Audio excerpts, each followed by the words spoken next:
Radio.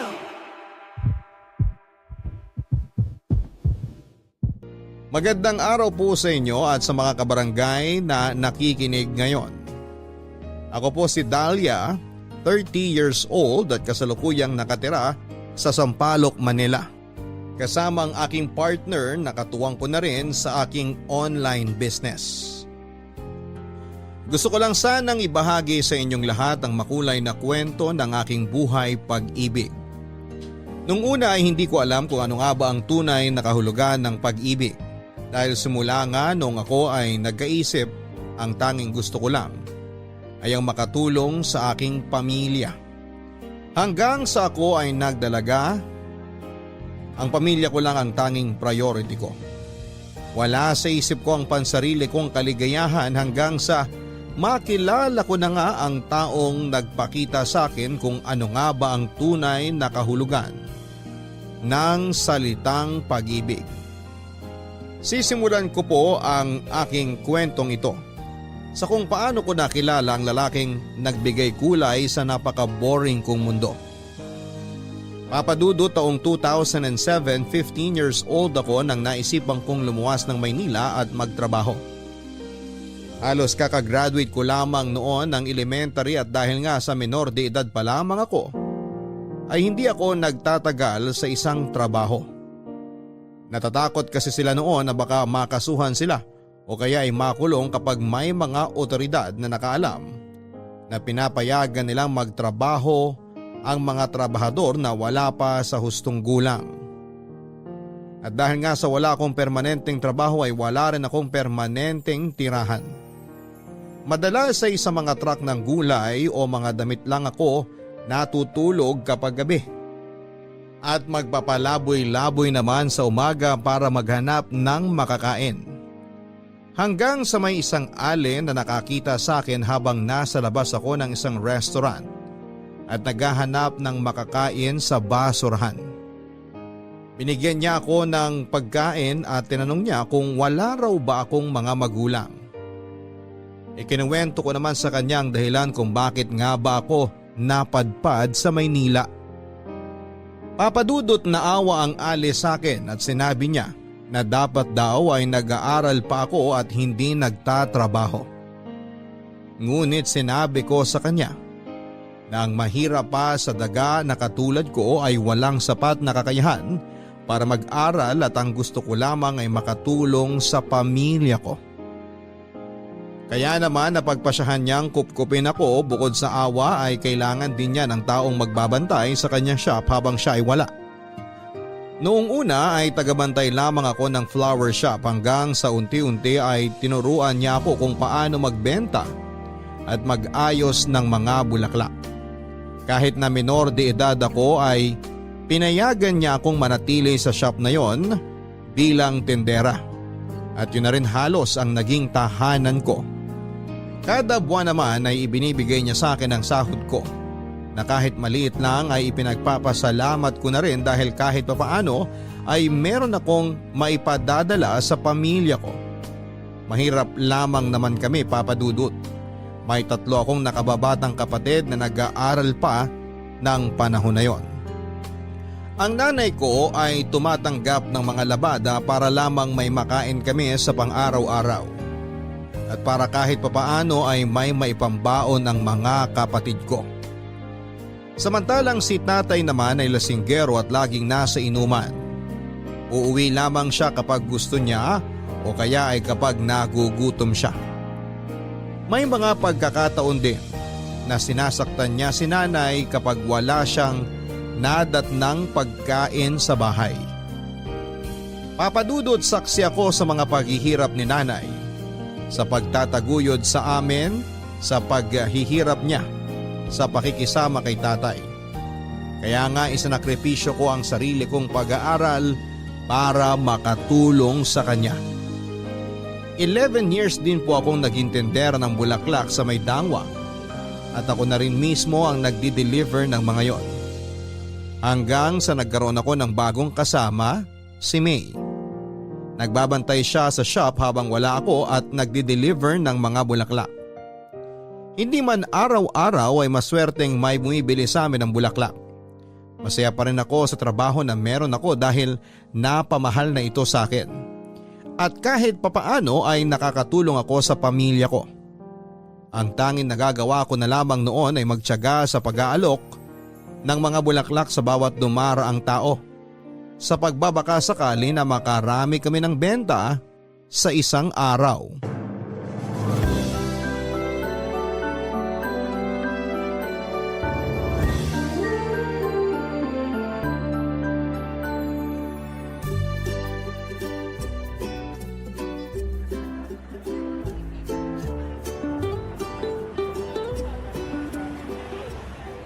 Mga ate, mga kuya, bulaklak kayo dyan! Fresh na fresh, bagong dating! Dahlia, kanina ka pa salita ng salita dyan, wala namang lumalapit para bumili. Maubusan ka ng laway dyan. Tsaka ikaw lang ang bukod tangi nagtatawag ng customer dito. Ano ka ba? Kailangan kong gawin to kung hindi hanggang mamaya wala tayong customer, no? Hintayin mo na lang kasi na may lumapit. Tulungan mo na lang ako mag-ayos ng mga bulaklak dito. May ichichika pati ko sa'yo. Ano na naman ba yung chismis mo? Saan ka na naman nakasagap ng chismis? Kaya aga-aga? Gaga, di ako chismosa no. May sasabihin lang ako. Ano ba kasi yun? Ayaw mo bang lumipat ng trabaho? Mataas ang sweldo. Saan naman? Nag-apply akong katulong sa Cavite kasi naghahanap sila ng single na kasambahay. Single para raw wala silang problema na uwi ng uwi yung katulong nila. Katulong? Sino naman na nag-alok ng trabaho sa'yo dun? Yung kaibigan ng ate ko, mag-aalaga lang naman daw ng bata pero mataas ang sahod, 4,000 kada buwan. Wow, ang laki nga.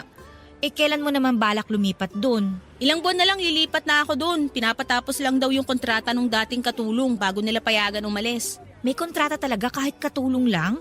Oo raw, kasi may mga benefits daw sila na binibigay sa katulong na nagtatrabaho sa kanila. O di ba? Sosyalin, may pa-benefits pa silang nalalaman. Saka may sinusunod daw silang term kung ilang taon dapat magtrabaho sa kanila yung mga katulong nila. Ang higpit naman pala. Paano kung gusto na mag-resign ng katulong? Pwede naman, kaso parang ilang buwan pa raw ata bago nila payagang umalis. Kagaya nga nitong papalitan ko, may mga pinapatapos lang sa kanya bago siya payagan na mag-resign. Ano ba yung kailangan nilang tapusin? Nakapag-advance daw ng sahod eh. Kaya ayun, pinapatrabaho muna yung in-advance niya. Ganun ba? Ilang buwan na lang pala mag-iisa na ako dito. Pwede ka naman sumama sa akin kung gusto mo. Tinatanong nga kita kung gusto mo lumipat ng trabaho, di ba? Nangangailangan pa kasi sila ng dalawa, tagaluto sa tagalinis ng bahay. Alam mo namang napamahal na sa akin tong trabahong to, di ba? Saan ako pupulutin kung hindi ako nakapagtrabaho dito? Malaki ang utang na loob ko sa amo natin. Alam ko, pero sayang kasi. Magkano lang naman kinikita natin dito? At least dun sa lilipatan ko malaki ang sahod. Pwede kitang irekomenda sa kanila. Di na, okay na ako dito. Good luck na lang sa bago mong trabaho. Sige, ikaw bahala. Pero kung magbago yung isip mo, sabihan mo lang ako ah. Sayang din to. Pag nagkataon, mas malaki mapapadala mong pera sa pamilya mo. Sige, pag-iisipan ko. Excuse me, Ay, good morning po! Ano po yun? magkano rito sa bouquet nyo? Meron pong 350 at saka po 450. Depende po sa bulaklak na gusto po ninyo, ma'am. Okay. Itong daisy, tsaka rose, pati peonies, magkano? 450 po ang mga yan. Sige, ito na lang. Pabili ako ng isa. Anyway, may lakad kasi ako. Baka pwedeng pakideliver mo na lang? Sige po, saan po ba ito? Okay, here. Andiyan na sa papel yung address. Okay? Okay po. Okay, thank you. Kung wala pa ako pag hinatid mo yan, pakiiwan na lang sa guard. Pakisabi na rin pinadeliver ni Alexa. Sige po, ma'am. Salamat po.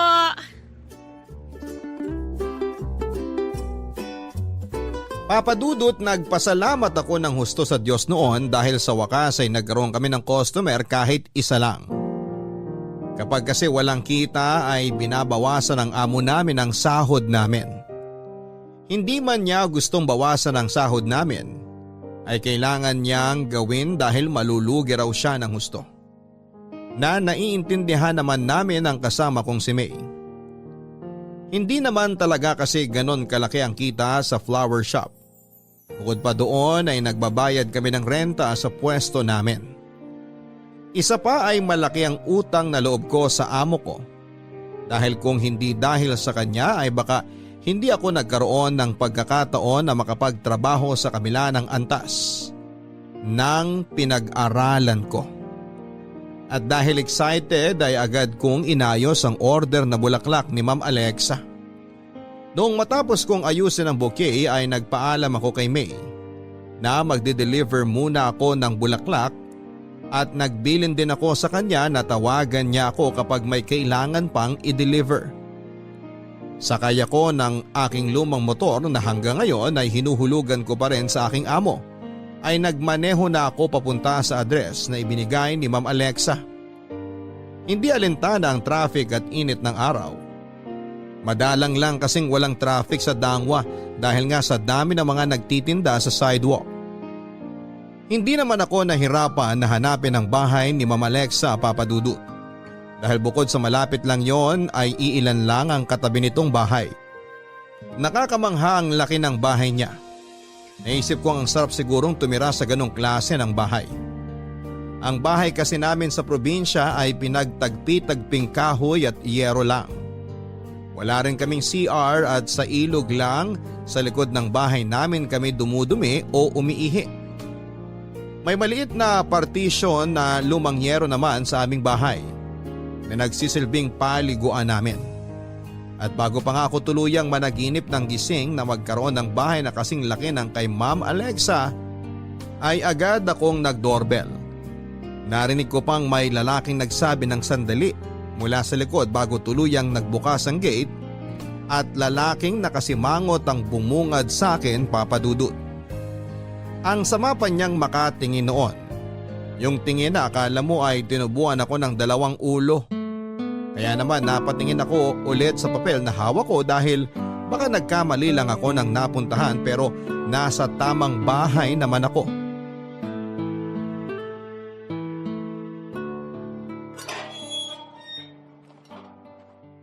Ano yan? Ay, good morning sir! Delivery po, bulaklak. Alam kong bulaklak yan. Pero ba't dito mo dinala yan sa bahay ko? Wala akong maalalang nag-order ako ng mga bulaklak. Ito po kasi yung binigay na address ni Ma'am Alexa. Alexa? Ay, sandali. Tatawagan ko lang siya. Sige po sir.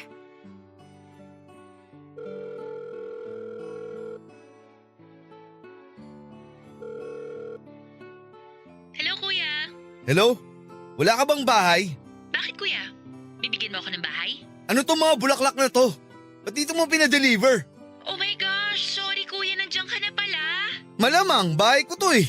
Alam mo namang ayaw na ayaw ko sa bulaklak, Alexa.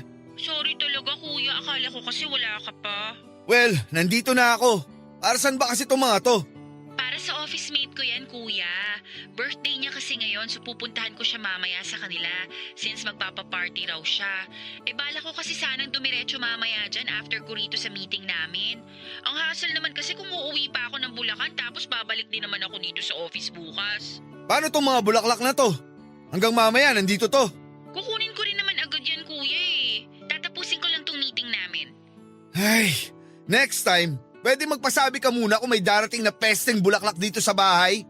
Nakakasira ng araw eh. Oo kuya, next time magsasabi ako. Sorry, hindi ko talaga alam na nakauwi ka na. Sige na. Bye.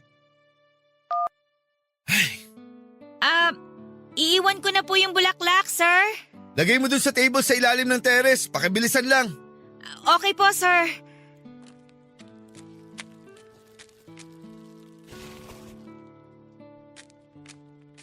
Nailagay ko na po, sir. Nabayaran na ba ng kapatid ko yan? Ay, opo, sir. Bayad na po. Okay, good. Makakaalis ka na. Sungit naman ito. Ang sabi mo? Ay, wala po. Ang sabi ko nga po, aalis na ako. Salamat po, sir. Papa Dudut, inis na inis ako nang bumalik ako sa shop. Yung tipong pagod ka na nga sa pagdi-deliver ng mga bulaklak tapos ay susungitan ka pa ng isa sa mga customer mo. Pero naisip kong wala naman akong karapatang magreklamo dahil eto lang ang klase ng trabaho na meron ako. Nagkakasya na lang din ako sa pagtawag ko kina nanay sa cellphone para kahit papaano ay mabawasan ang pangungulila ko sa kanila. Kundi dahil sa trabahong ito ay baka kung saan lang ako pulutin, lalo pat elementary graduate lamang ako at eto lang din ang alam kong paraan para makatulong ako sa pamilya ko. Nang makabalik ako ng shop ay naikwento ko nga kay May kung paano ako sungitan noong kapatid ni Ma'am Alexa at ang baliw kong kaibigan ay tinawanan lamang ako. Hindi pa raw ba ako nasanay sa mga customer na ganon? Kung tutuusin nga sa 11 years na pagtatrabaho ko rito ay iba't ibang klase na ng tao ang nakasalamuha ko. Kaya nga dapat ay sanay na ako sa ganong klase ng pagtrato sa akin. Pero ewan ko ba Papa Dudut, nakakainis po talaga yung kapatid ni Ma'am Alexa. Gwapo nga sana pero tagilid naman ang pag-uugali. Alam ko pong masamang mag-judge ng tao pero masyado siyang bitter. Hindi naman siya inaano ng mga bulaklak ko para ayawan niya ang mga yon. Magaganda naman ang mga bulaklak na binebenta namin at siguradong fresh na fresh. Pero sadyang may mga tao talaga yatang hindi maka-appreciate ng mga magagandang bagay. Sa isip-isip ko ay hindi naman niya kailangang mag-react ng ganon. Pwede niya naman akong kausapin ng maayos. Pero ano nga ba ang magagawa ko?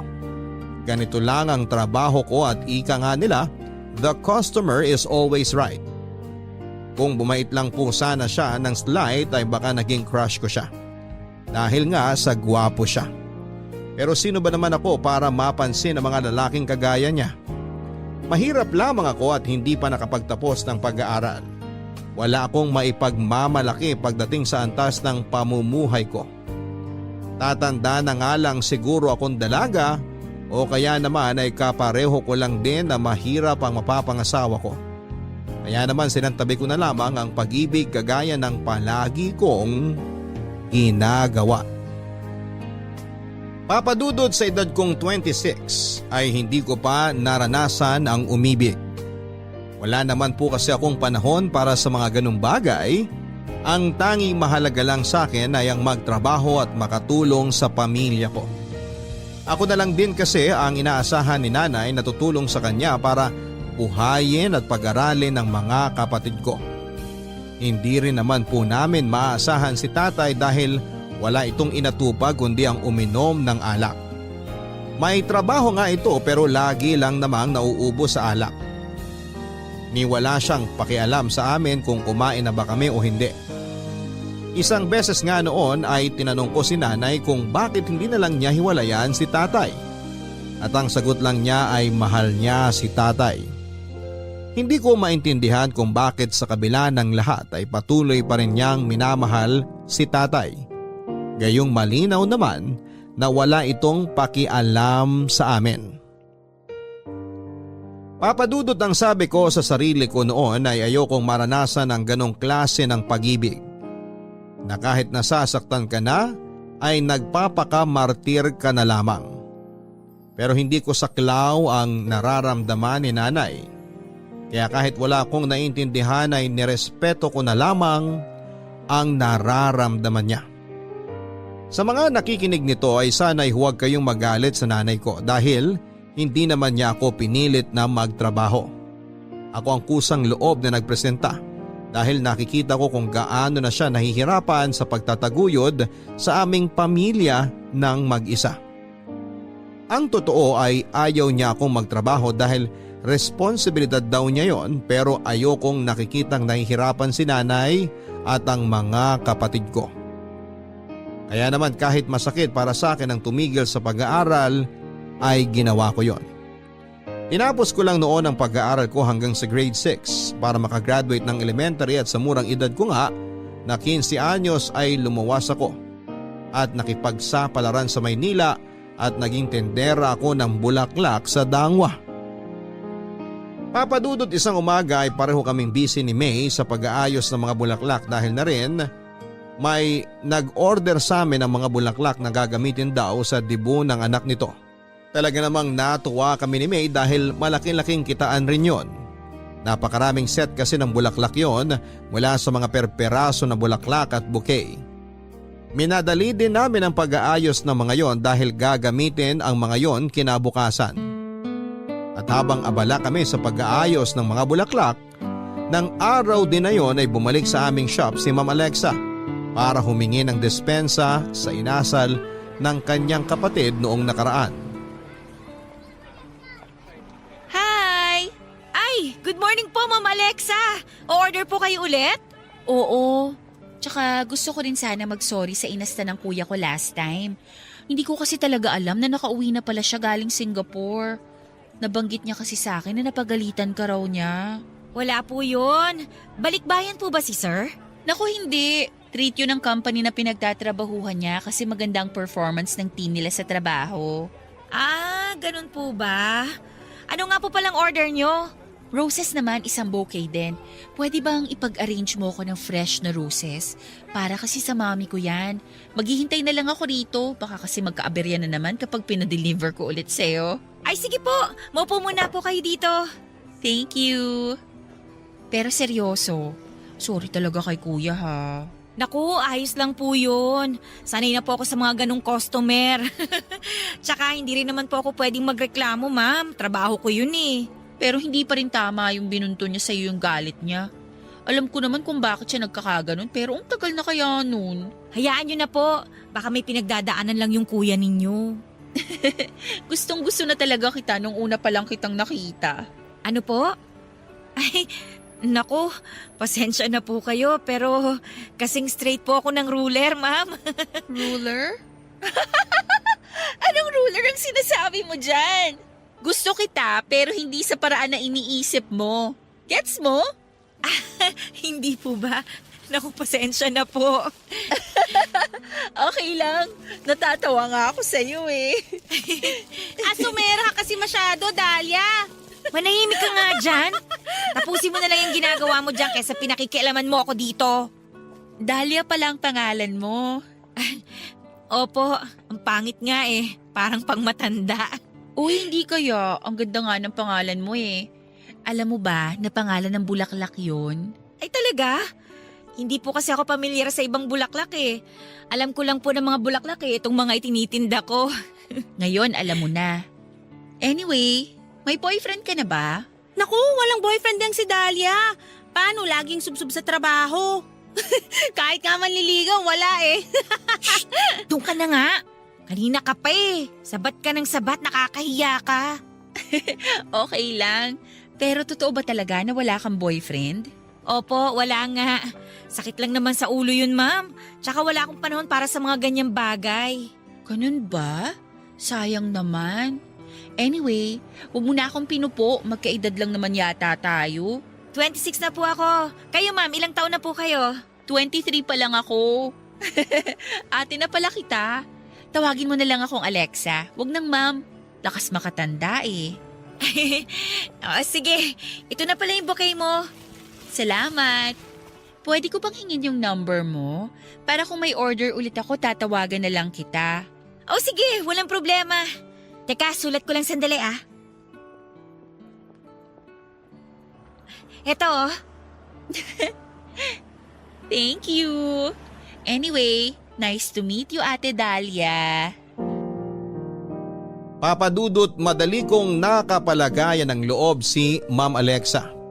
Ramdam ko kasi na mabuti siyang tao at palakaibigan din siya.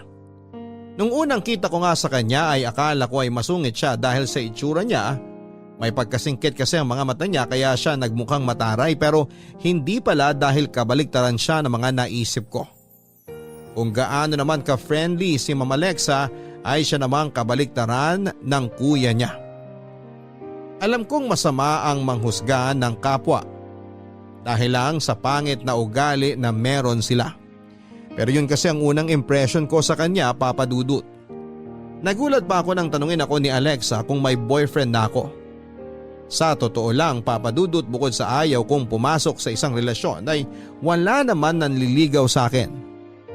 Hindi naman kasi ako kagandahan. Morena lang din ako at hindi katangkaran, may pagka-chubby rin ako. Palagi nga akong inaasar ni May kung may balak daw ba ako na magmongha dahil palagi lang ako nasa shop at hindi gumigimik kahit na anong pilit niya sa akin. Halos dito na nga ako tumira sa shop kaya wala akong pagkakataon na makisalamuha sa iba't ibang tao bukod sa mga customers na bumibili sa shop namin. Masaya naman ako na kahit papaano ay may mga nakakasama ako sa shop. Malungkot siguro kung wala si May at mag-isa lamang ako. Si May lang kasi ang naging kaibigan ko sa Maynila at talaga namang masaya siyang kasama at nakilala ko rin si Alexa. Umasa ako na magiging matalik kaming magkaibigan. Isang araw nga papadudot ay tinawagan ako ni Alexa. Nagpapaayos ulit siya ng mga bulaklak at sinabing i-deliver ko sa address ng kuya niya at napag-alaman kong Alec pala ang pangalan ng kapatid niya. Nagalangan naman ako dahil iniisip ko na baka sungitan na naman ako ni Alec. Pero sinabi naman ni Alexa na alam nito na may ipapadeliver siyang mga bulaklak kaya ayos lang daw. Lagi na tuloy akong tinutokso ni May noon simula noong tumawag sa akin si Alexa. Sinasabi lagi ni May na baka raw sineset up ako ni Alexa kay Alec.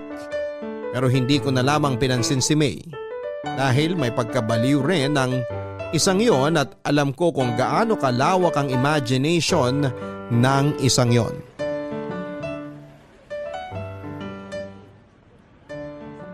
Ba't parang di ka mapakali dyan? Excited ka ba? Anong excited ka dyan? Ba't naman ako may excite? Di ka ba may excite kung magkaroon ka ng chance na makita crush mo? Tigilan mo nga ako. Crush ka dyan. Sungit-sungit nga nun eh. Pero sabi mo gwapo naman. Carry na yun! Red flag, te. Hindi ko carry. Aanin ko yung gwapo kung gano'n naman ang ugali. Choosy ka pa? Baka di naman talaga siya ganun. Baka wrong timing ka lang at mainit ang ulo niya nung araw na yun. Tapos malas mo lang na ikaw ang napagbuntunan ng init ng ulo niya. Kahit na. Pwede naman niya akong kausapin ng maayos. Tsaka ano bang nakakabwisit sa mga bulaklak na dala ko nun? Maganda naman at fresh tong mga bulaklak natin ah. Hayaan mo na nga. Baka may pangit siyang naaalala pag nakakakita ng mga bulaklak. May mga tao namang bitter sa mga kung ano-anong bagay, di ba? Tsaka nangyari na rin eh, kaya wala na tayong magagawa ron. Kapag sinungitan ka pa niya uli, di tarayan mo. Charot! Ha ha ha. Wala ka man lang bang matinong advice? Nakakatawa eh, promise. Seryosong advice? Di wag mong pansinin kapag sinungitan ka uli. Kunwari wala ka narinig. Pasok sa isang tenga, labas sa kabila. Yun, ewan ko na lang kung di pa seryoso yun para sa'yo. Tsaka ba't ka ba nag-aalala? Di ba sinabi naman ni Alexa sa'yo na okay lang sa kuya niya? Kaya kalma ka lang. Malay mo naman wala rin yung kuya niya sa bahay nila. Ang tagal mo na sa trabahong to, ngayon pa bababahag yung buntot mo? Dapat nga sanay ka na eh. Iba naman kasi si Alec. Ay iba din! Paanong iba? Nagniningning ba sa paningin mo? Baka naman di ka talaga natatakot na baka sungitan ka niya.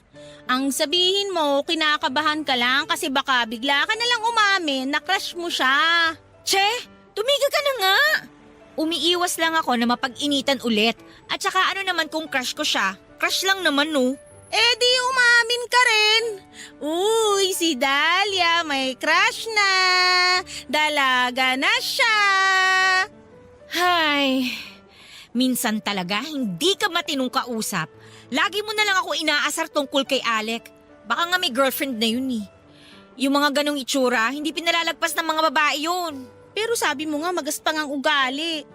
Sa bagay, nakakabulag pag pogi. Ikaw ba, wala kang balak na hanapin yung lalaking para sa'yo? Sabi ko naman kasi sa'yo, samahan mo ko minsan pag day off para di ka naman masyadong nabuburo rito. May pagka-ignorante ka pa naman. Aray ha? Ignorante talaga? Hindi ba pwedeng wala lang talaga akong pakialam sa mga bagay na ganyan? Hindi ko naman kailangan ng lalaki para mabuhay ako. Ayoko matulad ako sa nanay ko na nagmahal ng taong... Ay, ayoko na nga magsalita. Ang akin lang naman, di ka na bumabata.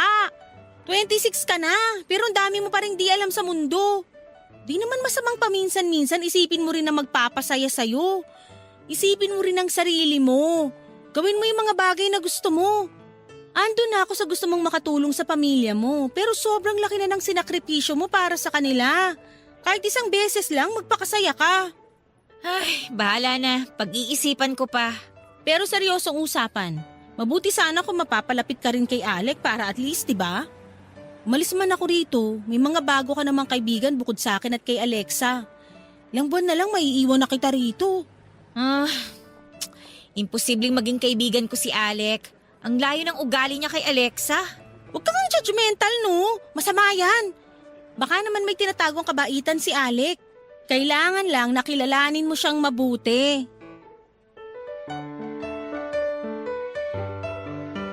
Papadudot na paisip ako sa mga sinabi ni May pero nag-aalala rin ako na baka mapabayaan ko ang pamilya ko kung sakali man na gawin ko ang bagay na gusto ko at unahin muna ang sarili ko.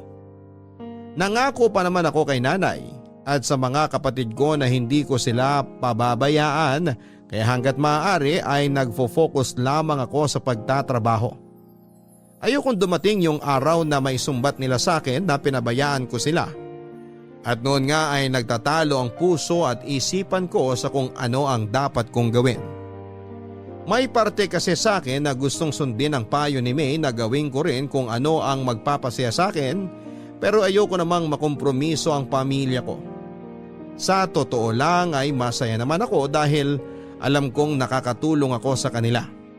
Sino ba namang anak ang hindi? Naisip ko lang na may karapatan ba akong magsaya rito sa Maynila gayong alam kong nahihirapan sa probinsya sina nanay.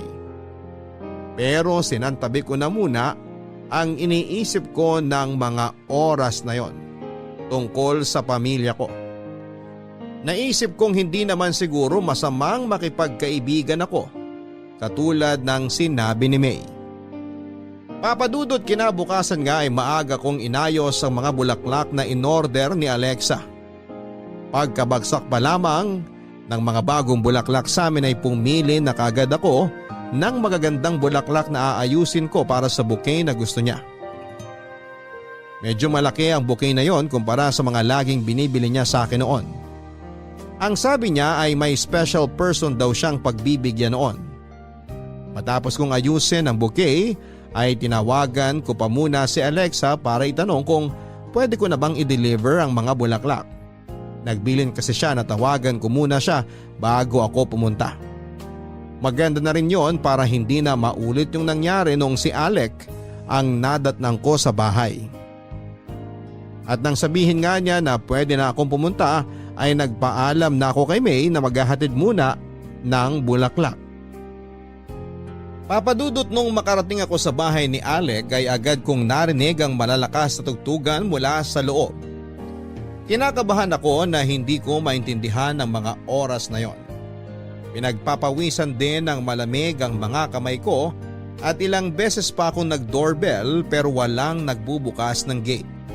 Sa sobrang lakas kasi ng tugtugan ay imposibleng marinig ako ng kung sino man ang nasa loob ng bahay.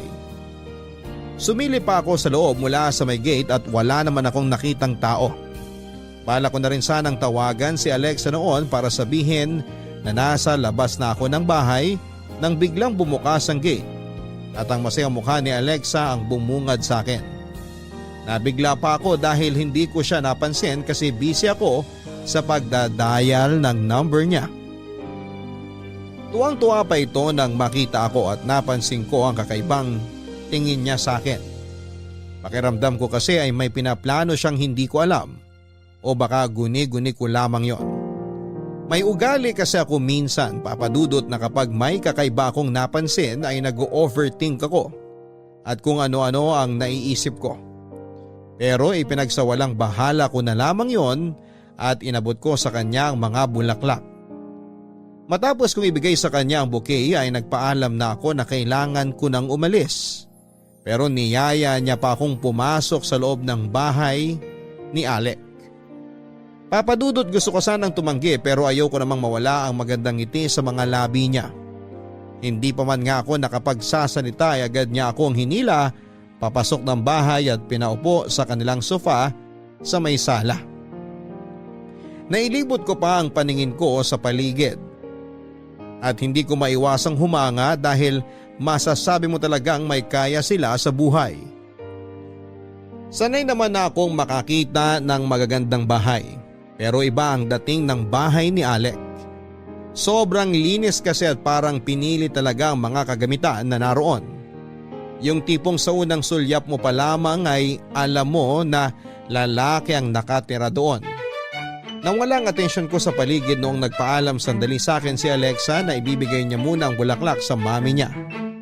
At noong makabalik siya ay may dala na siyang spaghetti at cake. Pero hindi doon nakatuon ang pansin ko kundi sa taong katabi niya. Si Alec na tila naiilang pang nakangiti sa akin. Ate Dahlia, magmerienda ka na muna. Naku, hindi na. Kailangan ko na rin kasing bumalik sa shop. Birthday ni Mommy ngayon. Hindi ko lang sinabi sa'yo kasi alam kong mahihiya kang pumunta kapag in-invite kita. Kaya ginawa ko na lang din na excuse yung mga flowers. Ganun ba? Kapag kinain ko ba tong spaghetti at cake, pwede na akong umalis. Wag, dito ka muna. Gusto kong ipakilala sa'yo ng maayos si Kuya Alec. Na-meet mo na siya pero hindi maganda yung unang pagkikita nyo eh. Anyway, for formalities lang naman to. Kuya Alec, siya si Ate Dahlia. Nag-meet na kayo nung nag-deliver siya ng flowers last time.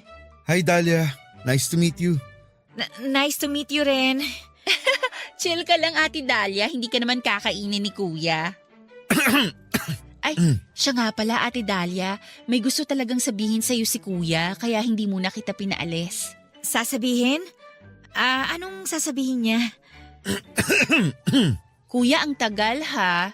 Kanina ka pa uubo-ubo kunwari dyan. Dalian mo naman, sabihin mo na yung dapat mong sabihin. Wait lang, okay?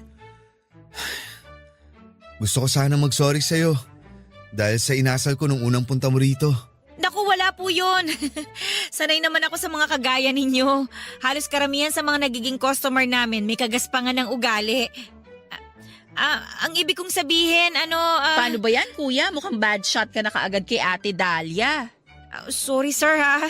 Ang ibig ko kasing sabihin, madalas may initin ng ulo ng mga customer namin kaya tiyempong ako yung napagbubuntunan. Pero sanay naman po ako. Huwag kang mag-sorry, di mo kasalanan. Alam ko namang napag-initan talaga kita nung nakaraan. Kaya sorry talaga. Hayaan mo at di na mauulit yon. So pwede na ako magpa-deliver ng flowers lagi dito sa bahay mo, Kuya? Magpaalam ka muna sa akin. Baka mabigla ulit ako dahil may delivery na naman ng bulaklak. Balak mo yatang gawing garden ng buong bahay ko eh. Grabe ka naman sa garden, Kuya. Bakit po ba ayaw nyo sa mga bulaklak? Mahabang kwento. Anyway, sorry ulit. Wala na po sa akin yun. Naiintindihan ko naman po yung rason nyo. Salamat. Kainin mo na muna yung pagkain mo bago ka bumalik sa shop nyo. Papadudot ng mga oras na yon ay hindi ko maintindihan ang aking sarili kung bakit parang kinilig ako ng slight sa simpleng gesture na yon ni Alec. Ibang-iba kasi ang Alec na nakilala ko noon kesa noong una kaming nagkita. Siguro nga tama si May na hindi talaga masama ang ugali ni Alec at may tinatago din itong kabaitan. Na baka nagkataon lang talaga na hindi maganda ang araw nito noong una kaming magkita at sakto lang talaga ako ang nandoon noong araw na yon. Pero nasabi niya kasing ayaw niya sa mga bulaklak kaya hindi ko maiwasan ang ma-curious kung bakit nga ba. Ang dami kong tanong sa isip ko. May masamang nakaraan ba siya o sawi siya sa pag-ibig? Alin man doon ay naisip ko rin na wala akong karapatang manghimasok sa personal niyang buhay dahil hindi naman kami close. Isa lang naman akong tindera ng bulaklak na aksidente niyang nakilala. Masaya pa kaming nagkwekwentuhang tatlo nina Alexa at Alec. Hindi ko na lang din ipinilit na alamin kung bakit nga ba ayaw niya sa mga bulaklak dahil ayaw ko naman ang isipin nila na masyado akong nangihimasok sa buhay nila. Doon ko lang din nalaman na sobrang daldal pala ni Alexa at may pagkakalog. Masaya siyang kausap at hindi siya nauubusan ng mga kwento.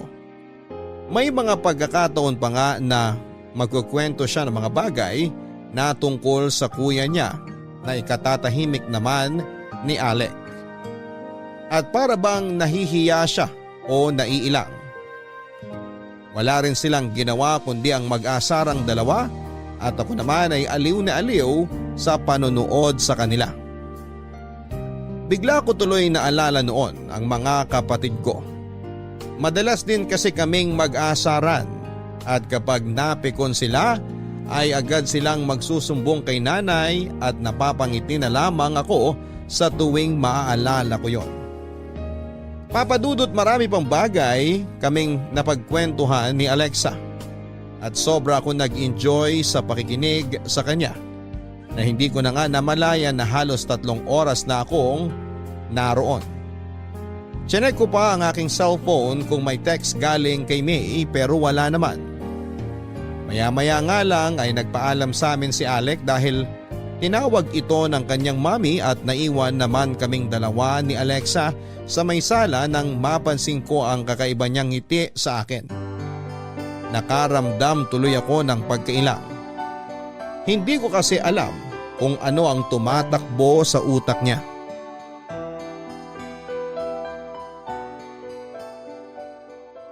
Ate Dahlia, anong masasabi mo sa kuya ko?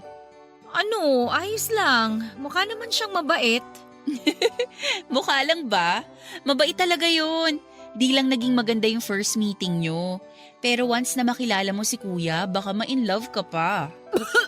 Oh my gosh! Ayos ka lang ba? Heto, Chuso. Uminom ka muna.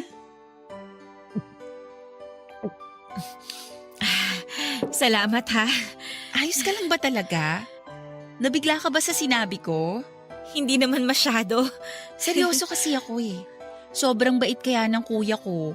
Pogi na, mabait pa. Kaso sinayang lang siya nung ex niya. Okay lang ba kung itanong ko kung anong nangyari sa kanila? Kay kuya tsaka dun sa ex niya? Simple lang naman eh. Ipinagpalit lang siya nung babae sa lalaking mayaman. Bakit? Okay naman ang buhay ni Alec ah. May sariling bahay na malaki, may sasakyan. Ano pa bang hinahanap niya? Di naman kasi kami ganito dati. Tamang may kaya lang kami. Nagsikap lang talaga si kuya na marating kung nasaan man kami ngayon. Dahil gusto niyang ipakita sa ex niya na successful na siya ngayon. Na kaya na niyang ibigay lahat ng gusto ng ex niya. Pero hindi naman sila nagkabalikan. Kasi sa pagkakaalam ko, buntis na yung babae at may kinakasama na. Kung yaman lang pala ang habol niya, bakit pa niya sinagot si Alec? Bakit kailangan niyang paasahin ng kuya mo? Desperado si kuya noon kasi talagang mahal niya yung ex niya. To the point na hindi na siya nagtira para sa sarili niya. Nagmakaawa siya dun sa babae na bigyan siya ng chance. Then, nabalitaan na lang namin, sila na. Alam naman namin kung anong klase siyang babae at wala talaga siyang nararamdaman para kay kuya. But, kuya tried his best para mabigay lahat ng gusto niya. Pero hindi pa rin pala yun sapat. One day, nalaman na lang namin na naghiwalay na sila kasi nakahanap na ng mayamang lalaki yung ex niya. Grabe naman yung ex niya. Pero okay na ba ang kuya mo? Naka-move on na ba siya? Di ko lang alam. Hanggang ngayon kasi better pa rin siya sa mga bulaklak eh. Nabanggit nga niya na ayaw niya sa mga bulaklak. Ano daw bang dahilan? Huwag kang maingay kay kuya na sinabi ko sa'yo to ha. Well, ayaw niya sa bulaklak kasi naaalala niya yung ex niya. Mahilig kasi sa bulaklak yun. Lagi nga nag-iipon si kuya ng pera nun para maibili niya ng flowers yung ex niya. Diyan sa Dangwa rin bumibili si kuya ng mga bulaklak dati eh. Pero nung maghiwalay sila, hindi na siya nagpupunta dyan. Kahit nga dumaan dyan, iniiwasan niya hanggat maaari.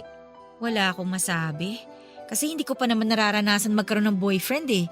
Hindi pa nga ako nai-inlove, kaya hindi ko alam kung anong sasabihin ko. Sana lang maging okay na yung kuya mo, no? Tsaka makatagpo na siya ng babaeng magmamahal talaga sa kanya. Salamat. Pero seryoso, kahit kailan hindi ka pa nagkaroon ng love life? Oo, weird ba? 26 na ako pero wala pa rin akong love life. Siguro hindi ko pa panahon. Sa bagay, darating naman yan sa tamang panahon. Sabi nga nila, hindi yan pinipilit, kusayang dumarating. Tsaka natatakot din kasi ako eh, baka masaktan lang ako. Ano ka ba? Di mo kailangang matakot kung masaktan ka kasi parte na yan ng pagmamahal. Di ka masasaktan kung hindi ka totoong nagmamahal. Hindi naman sa lahat ng oras, puro saya lang ang dulot ng pagmamahal. Siyempre, nandyan yung mga problema na darating para subukin kayo, para mas tumatag ang relasyon nyo. Kung sakaling hindi nyo malagpasan yun, siguro hindi sapat yung pagmamahal nyo para sa isa't isa. O kaya naman, hindi kayo ang itinadhana. Ang bata-bata mo pa pero marami ka nang alam tungkol sa pag-ibig ah. Nako, mahilig lang ako manood ng mga romance movies. Minsan naman, nagbabasa ako ng mga romance novels. Nabasa ko lang lahat yon. Tulad nga ng sabi mo, bata pa ako, kaya hindi ko minamadali ang sarili ko na pumasok sa isang relasyon. Pero ikaw ba? Ayaw mo bang maranasan kung paano magmahal at kung anong pakiramdam ng ikaw naman ang minamahal?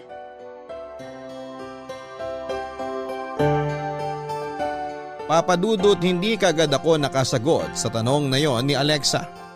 May parte kasi sa akin na gusto kong maranasan ang pag-ibig na sinasabi niya. At may parte rin sa akin na natatakot na baka masaktan lang ako. Naguguluhan ako dahil noong itanong yon sa akin ni Alexa ay si Alec kaagad ang pumasok sa isip ko. Ayokong tanggapin na higit pa sa paghanga ang nararamdaman ko para kay Alec dahil unang-una sa lahat ay hindi pa namin gaanong kakilala ang isa't isa at 2 beses pa lamang kaming nagkita. Hindi ko alam kung ito ba yung tinatawag nilang first love. Isa pa ay malayo rin ang agwat ng estado ng buhay namin. Mayaman siya samantalang tendera lamang ako ng bulaklak. Kung magkagusto man ako kay Alec ay nasisiguro kong hindi yon masusuklian. Dahil imposibleng mapansin niya. Ang isang kagaya ko lang na elementary lang ang natapos at ipinanganak na mahirap.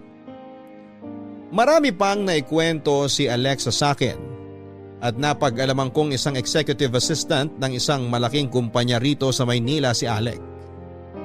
At talaga namang mahal na mahal nito ang trabaho. Maraming bagay pa akong nalaman tungkol kay Alec at pakiramdam ko ay kahit papaano ay nakilala ko siya ng kaunti kahit sa kwento lang ng kapatid niyang si Alexa.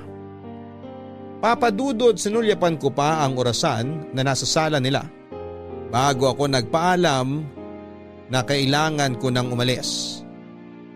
Baka kasi iniintay na rin ako ni May o kaya ay may isa pang bulaklak na kailangang i-deliver. Masyado na rin mahaba ang oras na nilagi ko sa bahay ni Alec. Pero hindi na ako nag-abala na magpaalam kay Alec dahil nakita kong kausap niya ang mga bisita. Hindi na rin naman ako pinigilan ni Alexa at sinabing siya na lang daw ang bahalang magsabi sa kuya niya na kailangan ko nang umalis.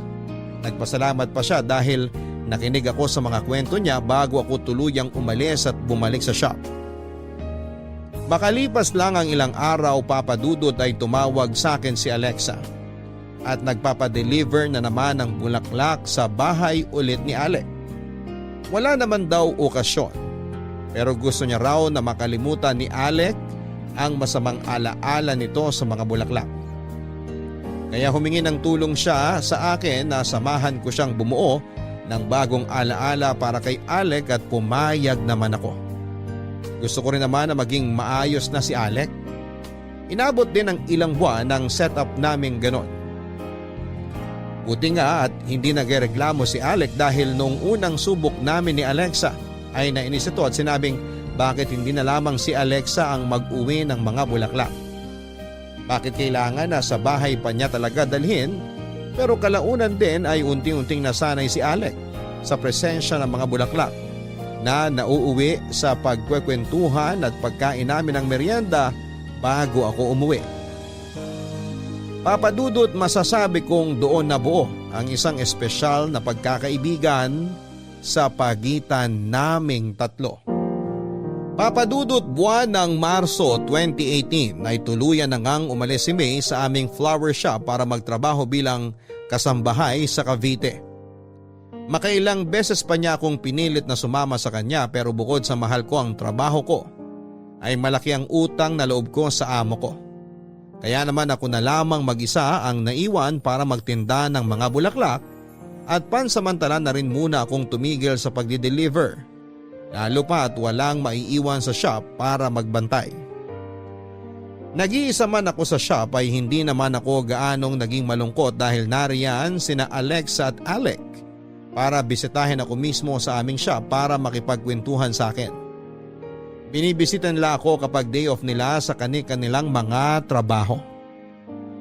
Madalas pa nga ay lagi silang may dalang pasalubong para sa akin dahil hindi naman daw nila ako maipasyal lalo na at walang magbabantay sa shop. Hanggang sa paglipas ng mga araw at buwan papadudot, hindi namin namamalayan na nahuhulog na pala kami ni Alec sa isa't isa. At tanging si Alexa lang ang nakakaalam ng tunay naming nararamdaman. Isang araw nga ay bigla na lamang nagyaya si Alexa na mamasyal kami sa isang sikat na restaurant sa Sampaloc. Hindi na ako nakatanggi pa, Papa Dudut. Kasi pinagpaalam na rin nila ako sa amo ko at pumayag ito. Natutuwa nga ito dahil nagkaroon daw ako ng ibang kaibigan bukod kay May.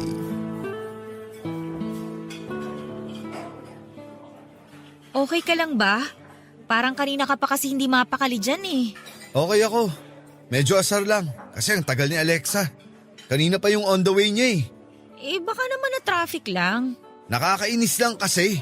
Siya tong nagyaya pero siya tong wala pa rin hanggang ngayon. Antay-antayin lang natin, darating din yun. Baka pwedeng umorder na tayo. Gutom na ako eh. Eh ang pangit naman kung mauuna tayong kumain. Hintayin na lang natin siya. Ay, Magkwentuhan na lang muna tayo habang hinihintay natin siya. ano naman ang pagkakwentuhan natin? Halos lahat na ata na pag-usapan na natin. Okay ka na ba? Okay lang naman ako. Bakit? Ang ibig kong sabihin kung naka-move on ka na ba sa ex mo? Oo, medyo matagal na rin yun eh. Naka-move on na siguro ako sa kanya. Ba't mo nga pala naitanong? Wala naman. Na-curious lang ako. Nagkwento kasi sa akin ni Alexa yung love story nyo. Kung paano kayo nagkakilala tsaka kung paano kayo naghiwalay. Ang daldal talaga ng babaeng yun. At bakit ka naman curious? Wala lang. Napansin ko kasi hindi ka na masyadong affected kapag nakakita ka ng bulaklak eh. Yun ba? Wala na sa akin yun. Ang tagal na nun. Tsaka hanggat may natitirang bitterness sa puso ko dahil sa ginawa niya sa akin, di ako tuluyang magiging malaya sa nakaraan ko mula sa kanya.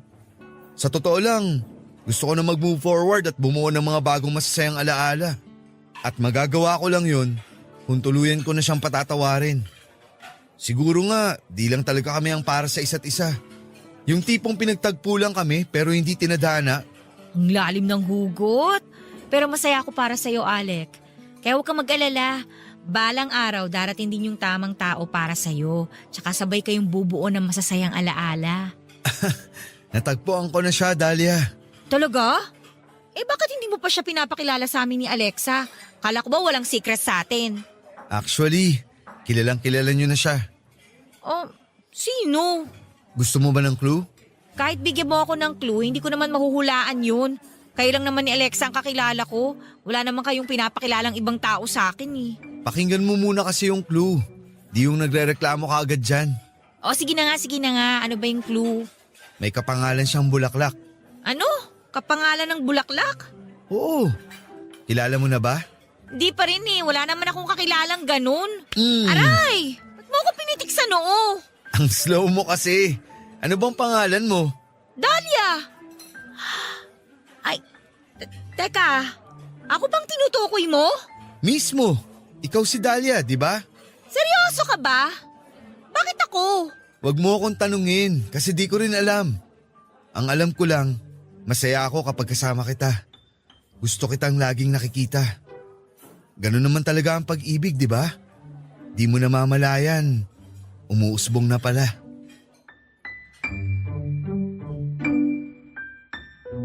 Papadudot na tulala lamang ako kay Alec nang sabihin niya yon.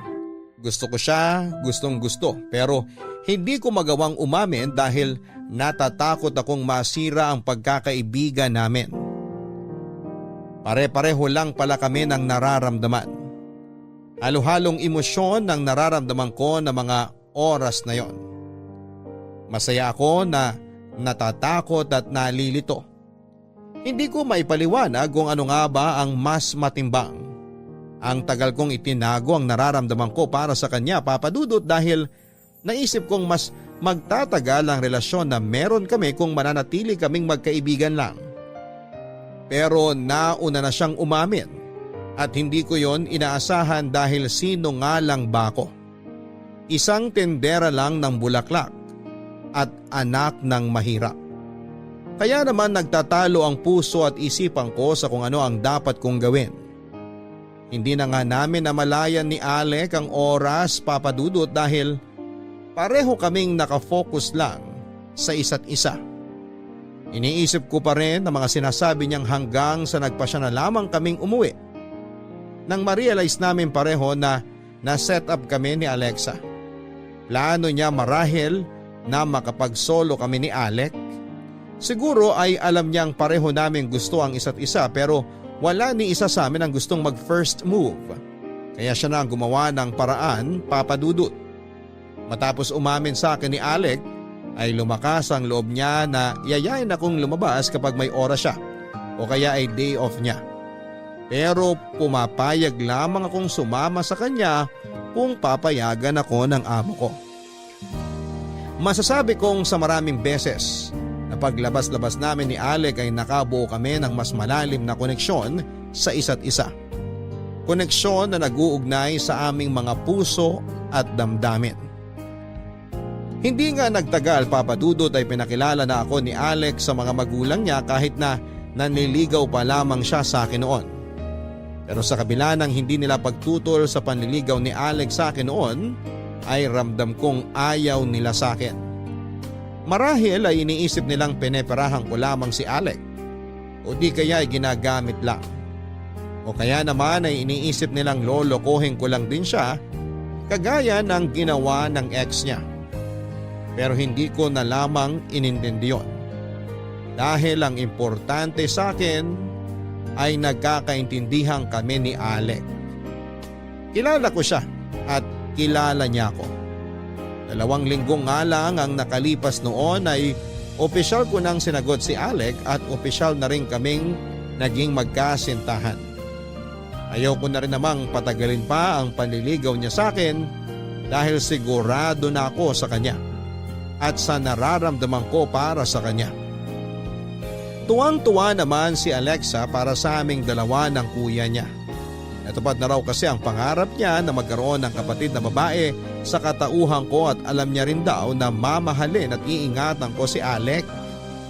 Kagaya ng kung paano ko alagaan at mahalin ang mga bulaklak na naging dahilan para matagpuan namin ang isa't isa. Nagkaroon lamang kami ng kaunting problema noong makiusap sa akin si Alec na umalis na ako sa trabaho ko at sumama na sa kanya. Pumayag ka na please. Di na kasi ako kontento na pinupuntahan lang kita sa shop. O kaya naman niyayaya kang lumabas. Magiging komportable lang ako kung dito ka na nakatira. Alec, alam mo namang ako lang ang inaasahan nila nanay, di ba? Kaya hindi ako pwedeng tumigil sa pagtatrabaho. Sino na lang ang magpapaaral sa mga kapatid ko? E di aakuin ko ang responsibilidad mo. Basta dito ka na lang. Ayaw mo ba ako makasama lagi? Hindi sa ganon, okay? Alam kong ayaw sa akin ng parents mo. Ramdam ko naman yun eh. Tsaka baka mas lalo lang nila akong ayawan kapag nalaman nilang aakuin mo yung responsibilidad ko. Hindi kita sinagot para gawin mo yun. Ayokong isipin nila na ginagamit kita. Nagkusa ako, Dahlia. Di mo hiningi sa akin yun. Kaya ko naman kayong buhayin kaya hindi mo na kailangan magtrabaho. Kahit na. Hindi pa rin tama na iasa ko sa'yo lahat ng bagay kung kaya ko naman. Hindi mo responsibilidad ang responsibilidad ko. Di ba talaga pwede? Ayoko na kasing doon ka pa rin titira sa shop. Hindi ko alam kung nakakatulog ka ba ng maayos doon. Nag-aalala rin ako na baka may manloob doon tapos mapahama ka. Babae ka pa naman. Anong laban mo sa masasamang tao? Ay, sige ganito na lang. Kung gusto mo talaga akong tumigil sa pagtatrabaho sa flower shop, payagan mo ko magtayo ng malit na business. Kahit anong business pa yan, Dahlia. Tutulungan kita. Basta dito ka na lang sa bahay. Papuntahin mo na lang si Alexa rito o kaya si May kapag day off nila. O kaya naman, pasyalan natin sila minsan. Deal na yan ha, wala nang bawian. Yes, boss! Ano kayang sasabihin ng parents mo kapag nalaman nilang ibabahay mo na ako tapos tutulungan mo pa ako sa pagtatayo ng business? Dahlia, malaki na ako. Alam ko kung anong ginagawa ko. At ano man ang gawin ko, di na nila ako pwedeng pakialaman. Kung nasaktan man ako at nagkamali ng babaeng minahal noon, sigurado akong di na mauulit yon dahil pakakasalan na kita. Ha? Pakakasalan mo ko? Oo, ba't parang nagulat ka? Dapat lang naman talaga na pakasalan kita, Dahlia. Dahil mahal na mahal kita. At handa akong gawin ang lahat para sa'yo. Hinding-hindi na kita pakakawalan pa. Bakit? Ayaw mo bang magpakasal sa akin? Siyempre gusto ko. Pero tsaka na yan kapag may sarili na akong business. Ayoko naman na ikaw lang ang magtatrabaho para sa ating dalawa. Gusto ko makatulong din ako sa'yo kahit papano. Sige, kung yan ang gusto mo. Walang problema sa akin. Magtutulungan tayong dalawa para sa mga magiging anak natin in the future. Salamat ha. Pangako ko sa'yo na araw-araw kitang mamahalin at aalagaan. I love you, Dahlia. I love you too, Alec.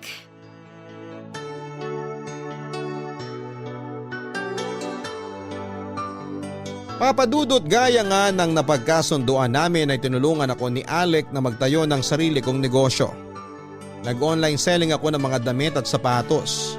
At hanggang ngayon ay patuloy na lumalago ang aming negosyo. Maayos naman ako nagpaalam noon sa amo ko sa pagtigil ko sa pagtatrabaho dahil na rin sa pakiusap ni Alec at pumayag naman ito.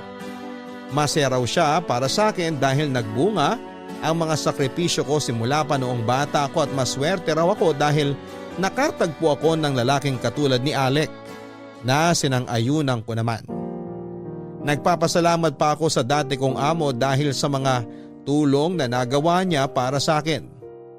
Siyang nag-iisang taong kumupkup sa akin ng mga panahong hindi ko alam ang direksyong tatahaking ko dito sa Maynila.